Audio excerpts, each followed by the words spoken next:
ધોરણ 12 કોમર્સ અર્થશાસ્ત્ર પ્રકરણ 8 કૃષિ ક્ષેત્ર। ભારતમાં ખેતી એ આપણા આવકનો ખૂબ જ અગત્યનો સ્ત્રોત ગણવામાં આવે છે અને આ કૃષિ ક્ષેત્ર માત્ર ભારતમાં નહીં લગભગ વિશ્વના તમામ અર્થતંત્રમાં ખૂબ જ અગત્યનું ગણવામાં આવતું ક્ષેત્ર છે। આ ક્ષેત્રથી દેશની જે વસ્તી હોય એને અનાજ મળી રહે છે, શાકભાજી, ફળ ફળાદી, ફૂલો મળી રહે છે। પરંતુ માત્ર આટલું નહીં, ઉદ્યોગ માટે જે કાચો માલ જોઈએ છે એ પણ ખેતીમાંથી જ પ્રાપ્ત થઈ છે। એટલું કહી શકાય કે દેશની રાષ્ટ્રીય આવકમાં ખેતીનો ફાળો તો છે જ, પણ ઉદ્યોગનો જે ફાળો જે છે એ પણ ખેતીને આધારે છે, ખેતીને આભારે છે। તો ખેતીનો આધાર ને આભાર હોવાથી જ ઉદ્યોગ વિકસી શકે છે। દુનિયાના દરેક દેશના કૃષિ ક્ષેત્રની ક્ષમતા અલગ અલગ હોય છે અને તે પ્રમાણે જુદા જુદા પ્રમાણમાં ઉત્પાદન, રોજગારી અને આવક સર્જન કરી આપે છે। ખેતીમાં જેટલા લોકો રોકાયા હશે, જેટલા લોકો ખેતી ક્ષેત્રમાં કામ કરતા હશે, એ તમામને રોજગારી એ ખેતી પૂરી પાડી આપે છે અને એમાંથી એને આવક કરી આપે છે। ઉદ્યોગમાં જેટલા લોકો રોજગારી મળે છે એ પણ જોવા જઈએ તો આડકતરી રીતે એમાં પણ ખેતીનો જ હિસ્સો છે, કારણ કે ઉદ્યોગમાં કાચો માલ ખેતી પૂરો પાડે છે। એટલું કહી શકાય કે ખેતી ક્ષેત્ર જે વિકસતું હશે, વિકાસશીલ હશે કે વિકસિત હશે, તો એ દેશની આર્થિક સ્થિતિ ઘણી સારી અને મજબૂત હશે, કારણ કે ખેતી જ એ એવો એક ક્ષેત્ર છે કે જે ખેતી અને ઉદ્યોગ એ બંનેને આગળ ધપાવે છે। તો આપણે જોઈએ હવે કૃષિ ક્ષેત્રનું મહત્વ, કે આ એગ્રીકલ્ચર સેક્ટરથી ભારતમાં અને વિશ્વમાં શું લાભ થયો છે, એનું શું મહત્વ છે, એનાથી કયા ફાયદા થઈ શકે છે। તો આપણે જાણીએ છીએ કે ધોરણ 5થી આપણે ભણતા આવ્યા છે કે ભારત એ ખેતી પ્રધાન દેશ છે। લગભગ પુરાતન કાળથી આપણું ભારત એ કૃષિ ઉપર નિર્ભર રહ્યું છે, એટલા માટે કૃષિ ક્ષેત્ર ભારતમાં ખૂબ જ અગત્યનું છે। ભારત કૃષિ ઉત્પાદન, રોજગારી અને નિકાસ કમાણી આ દરેક બાબતમાં ખેતી ઉપર જ નભતું હોવાથી આપણે ભારતને ખેતી પ્રધાન દેશ તરીકે ઓળખીએ છીએ। ભારતમાં કૃષિ ક્ષેત્ર દેશની જીવાદોરી સમાન છે, તેથી તેને અર્થતંત્રની કહે છે કરોડરજ્જુ, કારણ કે કરોડરજ્જુ સિવાય જેમ માણસ સીધો ઊભો ન રહી શકે, એ હલનચલન ન કરી શકે, એ રીતે ભારતનું અર્થતંત્ર પણ ખેતી સિવાય પાંગડું છે। આપણે હાલ વાત કરી કે ભારતમાં કૃષિ ઉત્પાદન, રોજગારી અને નિકાસ કમાણી એ દરેકનો આધાર ખેતી ઉપર છે। એ કઈ રીતે? તો જેટલી પણ ખેતીની પ્રોડક્ટ્સ બને છે એ બધી દેશની બહાર વેચાય છે, જેનો નિકાસ કહેવાય છે, અને એ નિકાસનો લાભ કયો છે એ પણ આપણે આગળ જોવાનો છે।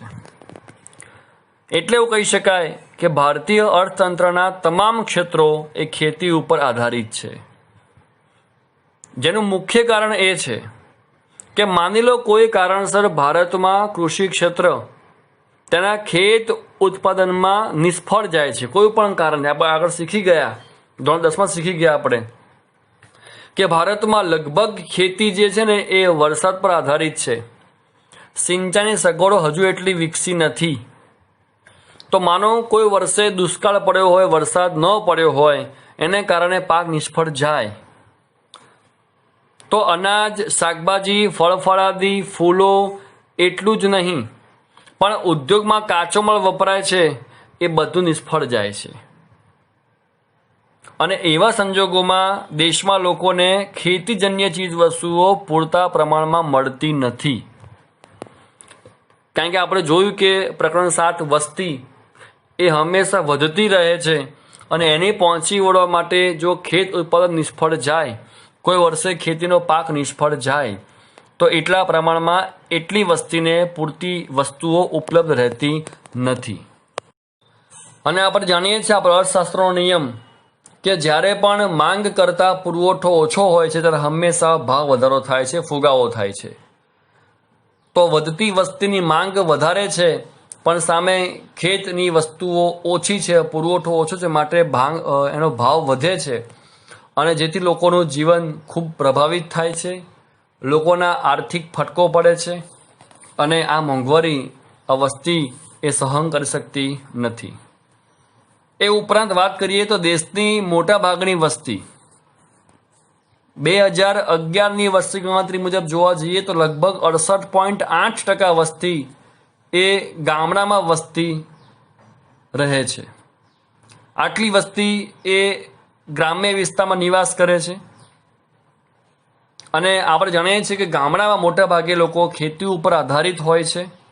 પણ જો ખેત ઉત્પાદન નિષ્ફળ જાય જે વર્ષે, તો એ વર્ષે એવું કહી શકાય કે દેશની 68.8% વસ્તીની આવકને માઠી અસર થાય છે, કારણ કે દેશની 68.8% વસ્તી રહે છે ગ્રામ્ય વિસ્તારમાં અને ગ્રામ્ય વિસ્તારમાં ખેતી નિષ્ફળ થાય તો આટલી વસ્તીની આવક પર અસર થાય છે અને એના માટે એવું કહી શકાય દેશની મોટા ભાગની વસ્તીની અસર થાય છે. અને જો દેશની આ મોટા ભાગની વસ્તીની આવકને અસર થાય તો તેઓ જે ઔદ્યોગિક વસ્તુઓ મોટા ઉપભોક્તાઓ છે, મતલબ કે એ લોકો જે બીજી વસ્તુઓનો ઉપયોગ કરે છે, બીજી વસ્તુઓ ખરીદે છે જેને આપણા ઘર વપરાશમાં જરૂર છે. હવે સ્વાભાવિક છે કે 68.8% વસ્તીની આવક ઘટી જાય તો એ બીજી વસ્તુની માંગ ઓછી કરશે. જે બીજી જરૂરી વસ્તુઓ ઘરમાં લાવતા હશે, જે બીજા ઉદ્યોગ પર આધારિત છે, હવે એની માંગ ઓછી કરશે, કારણ કે આવક છે નહીં એટલે બીજી વસ્તુ એ નહીં ખરીદી શકે, જેને કારણે 68.8% જેટલી વસ્તી એની આવક ઘટવાથી બીજી જે વસ્તુઓ હોય છે, બીજા ઉદ્યોગમાં વસ્તુ જે બને છે એની માંગ ઓછી કરી દેશે. તો આના કારણે એ બીજી જે વસ્તુઓ જે છે એના ઉદ્યોગો ઉપર અસર થશે, એનું વેચાણ પણ ઘટી જશે. કારણ કે સ્વાભાવિક છે જે કુટુંબની આવક ઘટી જાય એ બીજી વસ્તુઓ ઓછી ખરીદી શકે, એ વધુ ન ખરીદી શકે. એને કારણે આટલા બધા કુટુંબો બીજા ઔદ્યોગિક વસ્તુઓનો વપરાશ ઓછો કરી દેશે, જેને કારણે એ ઉદ્યોગનો વેચાણ ઘટી જશે અને એ ઉદ્યોગનો વેચાણ ઘટશે તો એનો પણ નફો ઘટી જશે અને એનો નફો ઘટવાથી એના કર્મચારીઓ જે હોય એને નોકરીમાંથી છૂટા કરવા પડશે. એટલે એવું કહી શકાય કે ખેતી ક્ષેત્રમાં નિષ્ફળતા થાય તો ઉદ્યોગ પણ પડી ભાંગે છે. આ એક પહેલું જોયું કે ખેતી નિષ્ફળ ગઈ તો ખેતી ઉપર નભનારા વસ્તીની આવક ઘટી ગઈ અને એ વસ્તીની આવક ઘટી ગઈ માટે એ લોકોએ બીજા ઉદ્યોગની વસ્તુનો વપરાશ ઓછો કરી નાખ્યો, જેના કારણે એ ઉદ્યોગમાં અસર થઈ. આ પહેલું. બીજો પહેલું એ છે કે જો ખેતી નિષ્ફળ થાય તો આપણે આગળ હાલ જોયું કે ખેતીનો અમુક જે વસ્તુ છે એ ઉદ્યોગમાં વપરાય છે કાચા માલ તરીકે. હવે ખેતી નિષ્ફળ થાય તો એ ઉદ્યોગમાં કાચો માલ જે જોઈએ છે એ પણ નહીં મળે, તો એ દ્રષ્ટિએ જોવા જઈએ તો ઉદ્યોગનું ઉત્પાદન પણ ઓછું થઈ જશે. તો ખેતી નિષ્ફળ ગઈ છે તો ખેતીનો જે વસ્તુ ઉદ્યોગમાં કાચા માલ તરીકે વપરાય છે એ પણ ઓછું મળશે, તો એ રીતે ધીરે ધીરે એ વસ્તુ ઓછી બનશે અને ઉદ્યોગનું ઉત્પાદન ઓછું થઈ જશે, તો ત્યાં પણ એને અસર થશે. તો આ રીતે ખેતી ઓછી થવાથી બે પહેલું જોયા કે વસ્તીની આવક ઘટી જાય અથવા તો ઉદ્યોગને કાચો માલ ઓછો મળશે. આ બંને રસ્તાથી જોવા જઈએ તો ખેતી પર અસર થવાથી અલ્ટિમેટલી આખરે ઉદ્યોગ પર પણ અસર થાય છે. એટલે એવું કહી શકાય કે કૃષિ ક્ષેત્ર નિષ્ફળતા એ ઔદ્યોગિક ક્ષેત્ર નિષ્ફળતા અપાવે છે. જો આ બંને ક્ષેત્ર પર માઠી અસર જોવામાં આવે તો દેશનું ત્રીજું ક્ષેત્ર કયું? સેવા ક્ષેત્ર. એની ઉપર પણ અસર થાય છે. આપણે જોયું આગળ કે પ્રાથમિક ક્ષેત્ર છે, માધ્યમિક છે અને સેવા ક્ષેત્ર છે. આ ત્રણ ક્ષેત્રો છે. તો ધોરણ 10માં પણ જોયું તો આપણે એસએસમાં, અને આ વર્ષે પણ જોયું છે આપણે કે પ્રાથમિક ક્ષેત્ર, માધ્યમિક અને સેવા ક્ષેત્ર. તો એ ત્રીજું જે આપણું સેવા ક્ષેત્ર છે એની ઉપર પણ આની અસર થાય છે. કારણ કે સેવાનો ઉપયોગ કરે છે કોણ? વસ્તી. હવે ખેતી અને ઉદ્યોગ બંને નિષ્ફળ જાય તો એની અંદર જે માણસ નોકરી કરે છે એમની આવક ઓછી થઈ જશે, અને એમની આવક ઓછી થઈ જશે તો એ લોકો સેવા ક્ષેત્રનો ઉપયોગ ઓછો કરશે, તો આની અસર સેવા ક્ષેત્ર ઉપર પણ પડશે. એટલે એવું કહી શકાય કે ભારતમાં કૃષિ ક્ષેત્ર નિષ્ફળ થાય તો દેશનું અર્થતંત્ર ખોરવાઈ જાય છે. એટલા માટે કૃષિ ક્ષેત્ર સફળ નીવડે તો દેશ પ્રગતિના પંથે આગળ રહે છે. આ કારણથી કૃષિ ક્ષેત્રને દેશની કરોડરજ્જુ કહેવામાં આવે છે. આપણે જોયું કે કૃષિ ઉપર અસર થવાથી ધીરે ધીરે ઉદ્યોગ, સેવા ક્ષેત્ર, તમામ વસ્તી દરેકને અસર થાય છે. એટલા માટે કૃષિનું મહત્વ એ છે કે સમગ્ર દેશનું અર્થતંત્ર એ કૃષિ ઉપર જ આધારિત છે અને ક્યાંક ને ક્યાંક જોડાયેલું છે. ભારતમાં 1956 એટલે કે બીજી પંચવર્ષીય યોજનાથી ઉદ્યોગોમાં વધારો થાય, એની સંખ્યા વધે એવા પ્રયત્ન કરવામાં આવી રહ્યા છે. અને ભારત સરકારે ઘણા બધા પ્રયત્નો કર્યા છતાં આજે પણ ભારત માત્ર ને માત્ર ખેતી પ્રધાન દેશ તરીકે જ ઓળખાય છે. ગમે તેટલા ઉદ્યોગો વિકસાવવાનો પ્રયત્ન કર્યો છતાં પણ ભારતની જે છાપ છે એ છે ખેતી પ્રધાન અર્થતંત્ર. અહીં આયોજનના પરિણામ સ્વરૂપે ખેતી ક્ષેત્ર પર ઉત્પાદન, આવક, રોજગારી, નિકાસ કમાણી વગેરે પર નિર્ભરતા ઘટી છે. આ પહેલાના પ્રમાણ કરતાં અત્યારના પ્રમાણમાં ખેતી ઉપરનો આધાર જે છે એ ઓછું થયું છે. પણ છતાં ભારતનો અર્થતંત્ર જોવા જઈએ તો આજે પણ કૃષિ ક્ષેત્રના વૃદ્ધિમાં દર પર આધાર રાખે છે. જો કૃષિ ક્ષેત્રનો વૃદ્ધિ દર વધારે હોય તો દેશની રાષ્ટ્રીય આવક ઊંચી જાય છે. એટલે એવું કહી શકાય કે ભારતમાં કૃષિનું ખૂબ જ મહત્વ છે. હવે જોઈએ ભારતમાં કૃષિ ક્ષેત્રની વર્તમાન સ્થિતિ. તો આ જે સ્થિતિ આપણે હાલ જોઈ રહ્યા છે એ વર્તમાન મતલબ કે આ બુક લખાઈ ત્યારની વાત છે. હાલ વર્તમાનની વાત નથી. આ પુસ્તક લખાઈ રહ્યું છે ત્યારની વાત છે. ભારત અંગ્રેજોના શાસન પહેલા, અંગ્રેજોના શાસન દરમિયાન અને આપણી આઝાદી પછી આ ત્રણેય અવસ્થા જ્યારે હતી, અંગ્રેજો આવ્યા એ પહેલા, અંગ્રેજો રહ્યા એ અને અંગ્રેજો ગયા, આ ત્રણેય તબક્કામાં ભારત કૃષિ આધારિત દેશ ગણાય છે. દેશમાં આયોજન ઘણા થયા છે જેને કારણે આપણે આગળ જોયું કે ભારત સરકારે ઉદ્યોગ વધારવાનો ઘણા પ્રયત્નો કર્યા છે અને ઘણું મહત્વ આપ્યું પણ છે. એના કારણે ભૂતકાળની કૃષિ ક્ષેત્રની સ્થિતિ કરતાં વર્તમાન સ્થિતિમાં ખૂબ મોટા પરિવર્તન જોવા મળ્યા છે. દેશમાં આજે ભૂતકાળની તુલનામાં રોજગારી, ઉત્પાદન, નિકાસ કમાણી આ જે સ્તરે ખેતી ક્ષેત્ર આગળ રહ્યું છે, અગ્રેસર રહ્યું છે, તેમાં ફેરફાર જોવા મળ્યા છે. દેશમાં ખેતી ક્ષેત્રે નોંધનીય બાબત એ છે કે અર્થતંત્રના ખૂબ મોટા રોજગારીના ક્ષેત્રે ઉપયોગી રહ્યું છે. છતાં દેશની કુલ આવક એટલે કે રાષ્ટ્રીય આવકમાં કૃષિ ક્ષેત્રનો ફાળો અન્ય ક્ષેત્રોની તુલનામાં ખૂબ ઓછો નોંધાયો છે. એટલે કે દેશની જે કુલ આવક જે હતી એમાં સૌથી મોટો ફાળો ખેતીનો હતો, જેમાં હવે ધીરે ધીરે ઘટાડો થઈ રહ્યો છે. આ ફેરફાર જે થઈ રહ્યા છે એ ફેરફાર કેવા પ્રકારના છે એ માટે એક કોષ્ટક તમને ચોપડીમાં આપ્યું છે. આ કોષ્ટક અનુસાર 1950-51થી શરૂ થઈને 2011-12 સુધીના વર્ષની જેટલી પણ ટકાવારી છે એ આપણે જોઈ રહ્યા છે. એ દર્શાવે છે કે દેશની રાષ્ટ્રીય આવકમાં ખેતીનો ફાળો કેટલો છે. તો આપણે જોઈ શકીએ કોષ્ટકમાં કે 1950-51ની વાત કરીએ તો દેશની કુલ આવક માનો કે 100 રૂપિયા છે, તો એમાંથી 53.10 રૂપિયા ખેતીનો હિસ્સો હતો. એટલે આ ટકાવારીમાં દર્શાવે છે તમને કે 100% કુલ જે હોય એમાંથી 53.1% હિસ્સો ખેતીનો હતો, મતલબ કે અડધા ઉપર હિસ્સો ખેતીનો હતો. ત્યારબાદ જો 48.7 થયા, 42.3 થયા, એમ ઘટતા ઘટતા છેલ્લે 13.9 થઈ ગયા. એટલે એવું કહી શકાય કે રાષ્ટ્રીય આવકમાં ખેતીનો હિસ્સો ધીરે ધીરે ઘટી રહ્યો છે. હવે ખેતી ક્ષેત્ર એટલે પ્રાથમિક ક્ષેત્ર. હવે પ્રાથમિક ક્ષેત્ર શું છે એની વાતચીત આપણે ઘણીવાર કરી ચૂક્યા છે. આ એવું ક્ષેત્ર છે જ્યાં કોઈ પણ પ્રક્રિયા થતી નથી. જેમ કે ખેતી કરી, અનાજ પાક્યું એ વેચી દો, એની ઉપર આગળવાળા જે હોય એ પ્રોસેસ કરશે. એને સાફ કરવાનું હોય કે જે કોઈ પ્રક્રિયા હોય એ આગળ કરશે. આપણે માત્ર એટલું કરવાનું છે કે અનાજ પાક્યું વેચી દો. આને કહેવાય પ્રાથમિક ક્ષેત્ર. કોઈ પણ પ્રક્રિયા નહીં કરવાની.